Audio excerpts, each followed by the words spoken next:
Hi అందరికీ welcome back to our channel. అందరూ ఎలా ఉన్నారు? మేమైతే చాలా బాగున్నాం. సో ఈరోజు వీడియో ఏంటంటే ఈరోజు ఎర్లీ మార్నింగ్ 3:30కి లేచి రెడీ అవ్వి రాజమండ్రి లక్ష్మీ కుబేర స్వర్ణాకర్షిత కాలభైరవ స్వామి గుడికి వెళ్దామని అయితే స్టార్ట్ అయిపోయాము.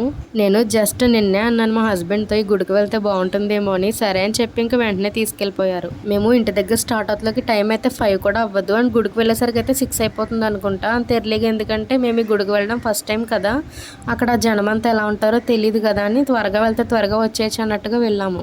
కానీ మేము వెళ్ళేటప్పటికే చాలా జనం క్యూ లైన్ అయితే కట్టేశారు. వాతావరణం తేడాగా ఉంది కదా, పెద్దగా జనం ఉంటారో ఉండరు అనుకుంటూ వెళ్ళాము.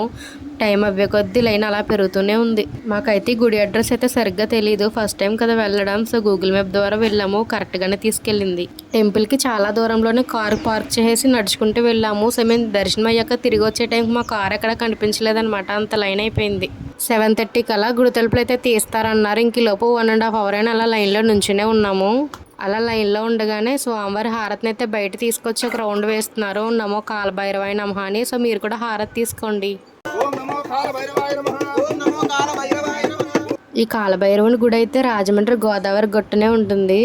గోదావరి వ్యూ చూసారా? మార్నింగ్ ఎంత బ్యూటిఫుల్గా ఉందో.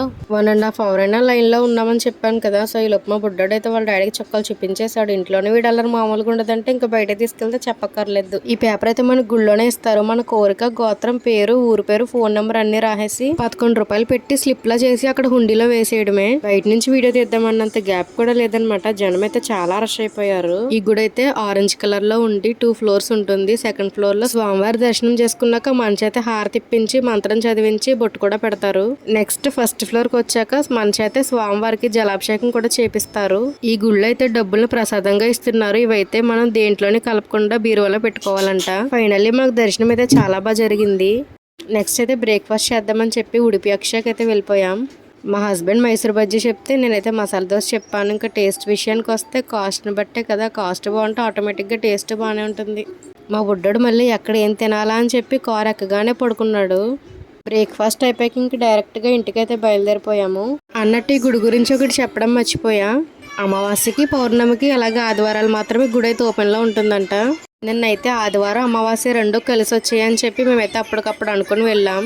ఫైనలీ రావులపాలెం అయితే వచ్చేసాం. ఇంకా మన ప్లేస్కి మనం వచ్చామంటే చాలు, ఎక్కడా లేని హ్యాపీనెస్ అంతా వచ్చేస్తుంది. ఈ మధ్య కార్ బాగానే పడుతుందిరా బాబు అనుకున్నాను సేపు కూడా లేదు. ఈ రోజైతే ఇంకా మార్నింగ్ నుంచి వామిటింగ్ ఫీలింగ్ అలా వస్తూనే ఉంది. యాక్చువల్గా అయితే బైక్ పైన వెళ్దాం అనుకున్నాము. మేమంటే పర్లేదు, ఈ వాతావరణంలో మా బుడ్డోడితో రిస్క్ ఎందుకులే అని చెప్పి ఇంకా కార్ మీద వెళ్లాల్సి వచ్చింది. ఈ నక్షత్ర స్కూల్ ఒక్కటి దాటితే చాలు ఇంక ఇంటికి దగ్గరలో వచ్చేసామన్న ధైర్యం అయితే వచ్చేస్తుంది. ఇంటికి రాగానే మా బుడ్డని అయితే పడుకోబెట్టేశాను. వాడు కూడా ఎర్లీ మార్నింగ్ 4కే లేచిన వల్ల ఫుల్గా బొజ్జున్నాడు. అక్కడ టిఫిన్ చేసాక ఇంక బయట ఎక్కడ టీ కాఫీస్ అయితే అసలు ముట్టుకోలేదు. ఇంటికి వచ్చాక మా హస్బెండ్కి టీ పెట్టి ఇచ్చాను. లంచ్లోకి అయితే మా అమ్మ పులిహార చేసింది, ఇంక అదే తినేసాం. వీడియో ఇన్ఫర్మేటివ్గా అనిపిస్తే లైక్, షేర్ అండ్ కామెంట్ చేసేయండి అండ్ సబ్స్క్రైబ్ కూడా. బాయ్.